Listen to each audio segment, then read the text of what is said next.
Very Begum, I love you so much. Love like there is no tomorrow, and if tomorrow comes, again, love again, love again. Thank you. So ladies and gentlemen, दुनिया में best project जिस पे आप काम कर सकते हैं वो अपने आप पे बेस्ट प्रोजेक्ट। मेरी प्यारी बेगम जान, I love you so much. Clapping बनती है जी। ठीक है लेडीज एंड जेंटलमैन, इससे पहले कि डॉक्टर आमना को बुलाया जाए, आप सारे थोड़ी देर के लिए खड़े होइएगा प्लीज, और 10 जंप करें, फिर चाय भी मिलती है। 1 2 3 4 5 6 7 8 9 10। यूनिवर्सिटी ऑफ ग्लासगो मैंने सुबह आप लोगों को दिखाई थी, ऐसे ही है, एरियल व्यू भी दिखाया था, उसकी लाइब्रेरी भी दिखाई थी। सर ग्लासगो में रह के आ चुके हैं, वहीं पे स्ट्रैथक्लाइड यूनिवर्सिटी है सिटी सेंटर के अंदर। ये ज़रा थोड़ा सा वेस्ट एंड के अंदर है और पहाड़ी के ऊपर है। हाँ वेस्ट एंड, ये वेस्ट एंड आ जाता है। तो यूनिवर्सिटी ऑफ ग्लासगो से जब आप नीचे उतरते हैं, आधा किलोमीटर करते हैं, तो वहाँ पे एक म्यूजियम है। सर आप बैठिएगा, आप दोनों तशरीफ रखिएगा। वहाँ पर एक म्यूजियम है और उस म्यूजियम के अंदर ये वाला स्टेचू लगा हुआ है उस कॉरिडोर में, और उस कॉरिडोर की जो टाइल्स हैं वो बहुत खूबसूरत, पूरी दुनिया से लोग आते हैं, उन टाइल्स के ऊपर अपने कदम रखते हैं। इस तरह रखिएगा, और जैसे ही इस स्टेचू के पास पहुंचते हैं, मुजस्मा के पास पहुंचते हैं और कहते हैं वाओ व्हाट अ मास्टरपीस। एक रात ऐसा हुआ, ये जो टाइल्स लगी हुई थी, इनमें से एक टाइल इस मुजस्मे से मुखातब हुई और कहा, हे स्टेचू, क्या हम एक ही पहाड़ से नहीं आए हैं? क्या हमें एक ही लोरी पर लाद कर मुजस्मा साज की वर्कशॉप में नहीं लाया गया? उसने कहा जी ऐसे ही है, हम एक ही पहाड़ के पत्थर हैं, एक ही लोरी पर लाद कर हमें मुजस्मा साज के वर्कशॉप में लाया गया था। हम एक ही बैच में थे, सुबह 9 बजे सिटी हाउसिंग सोसाइटी सियालकोट में ठंड में पहुंचे, हमें भी पुशअप्स लगवाई गई, हमारे मोबाइल भी बंद करवाए गए। मुझे याद है वहां मैंने अपनी बीवी के लिए 50 पुशअप्स भी लगाए।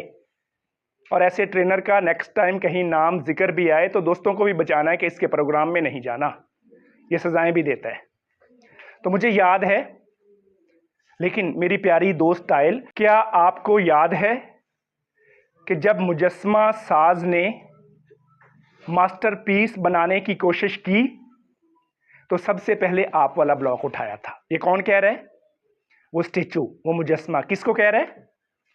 टाइल को, जो शिकायत कर रही थी कि लोग आपकी तारीफ करते हैं, हालांकि हम तो एक ही पहाड़ के पत्थर हैं, एक ही लोरी पर आए। तो आगे से क्या जवाब दे रहा है कि मास्टरपीस बनाने वाले स्कल्प्टर ने, मुजस्मा साज ने सबसे पहले आप वाला पत्थर उठाया था। तो टाइल बोली, उस जालिम शख्स का तो नाम भी ना लो, उसने मुझे इतनी तकलीफ दी, इतनी पेन दी, मेरे ऊपर अपनी आरियां, छुरियां, कुल्हाड़े, क्या क्या तेज चलाए। तो मुजस्मा बोला, जब आपने आगे से रेजिस्ट किया, आप टूटने फूटने लग गई, तो उसने आप वाला पत्थर उठाया और साइड पे रख दिया। फिर उसने मेरे वाला पत्थर उठाया, मेरे ऊपर भी उसने उसी तरह ही अपने शार्प टूल्स इस्तेमाल किए। मुझे भी पेन हुई, तकलीफ हुई, लेकिन मैंने वो पेन बर्दाश्त की, मैंने वो तकलीफ बर्दाश्त की और मैं बन गया मास्टरपीस। अब इसी तरह पूरी दुनिया से लोग आएंगे, आपके ऊपर अपने कदम रखेंगे और तारीफ मेरी ही करेंगे, तारीफ मेरी ही करेंगे। लेडीज एंड जेंटलमैन, मास्टरपीस बनना चाहते हैं या टाइल? मास्टरपीस बनने की बहुत बड़ी कीमत है, बहुत शार्प टूल्स हैं इस दुनिया के, और इस दुनिया के भी नहीं। जब सारे मार्के हो गए, जब सारे जहाद हो गए, सहाबा वापस आए तो कहा कि ये बाहर के जितने मार्के हैं, जितने जहाद हैं, ये सारे जहादे असगर हैं। अब जहाद अकबर शुरू हुआ है, अपने ऊपर काम करना। जब आप अपने ऊपर काम करना शुरू कर देते हैं तो फिर रोजाना ये हथौड़ा पकड़ना पड़ता है, ये छेनी पकड़नी पड़ती है और खुद को कार्व करना पड़ता है, फिर आप अंदर से ओरिजिनल निकलते हैं। ये है लाइफ मास्टरी, ये है जिंदगी की 12 कैटेगरीज के अंदर खुद को वर्ल्ड क्लास बनाना। फिर हम विंडो खोल के दूसरों को इल्जाम नहीं दे रहे होते, सुबह उठते ही अपना हथौड़ा पकड़ते हैं, छेनी पकड़ते हैं और फिर आप स्ट्रेचिंग पे चले जाते हैं, मैंने इधर जाना है। प्रोफेसर साहब की तरह पता है मैंने यहाँ तक जाना है, फिर मैंने यहाँ तक जाना है, फिर मैंने यहाँ तक जाना है। तो आपने अपने अंदर स्ट्रेचिंग लानी है, फिर आपने किताबें पढ़नी है, फिर आपने आके अपनी बीवी जान को आई लव यू बोलना है।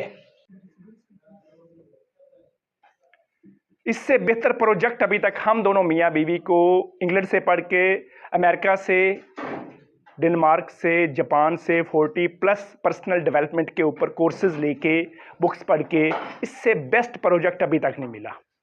वो इंसान का अपना प्रोजेक्ट है, अपने ऊपर काम करना है, रोज़ाना काम करना है।